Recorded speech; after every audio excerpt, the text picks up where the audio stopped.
ប្រសិនបើឃើញនរណាម្នាក់ដួលសន្លប់អ្នកអាចជួយសង្គ្រោះគាត់បានការសង្គ្រោះទាន់ពេលអាចកាត់បន្ថយការប៉ះពាល់លើកោសិកាខួរក្បាលដំបូងត្រូវពិនិត្យមើលស្មារតីដង្ហើមចលនាបេះដូងជនរងគ្រោះដោយគោះស្មាហៅតិចៗពិនិត្យមើលចង្វាក់ដង្ហើមជីបចរនៅគល់កនិងកដៃបើជនរងគ្រោះបាត់បង់ស្មារតីនៅមានចង្វាក់ដង្ហើមនៅមានចលនាបេះដូងឬក៏ជីបចរត្រូវលើកជើងទាំងពីររបស់ជនរងគ្រោះឲ្យខ្ពស់ជាងមុនបើគាត់នៅតែមិនដឹងខ្លួនត្រូវដាក់ជនរងគ្រោះឲ្យដេកផ្អៀងក្នុងដំណេកសុវត្ថិភាពបើគាត់មានដំណេកសុវត្ថិភាពហើយមិនបាច់រំកិលផ្លាស់ប្ដូរជនរងគ្រោះទេរហូតដល់អ្នកជំនាញមកដល់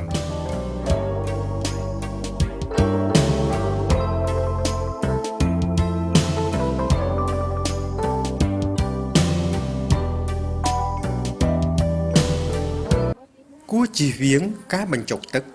កឃ្មុំឬទឹកស្ករចូលមាត់ជនរងគ្រោះព្រោះអាចធ្វើឲ្យជនរងគ្រោះឆ្លក់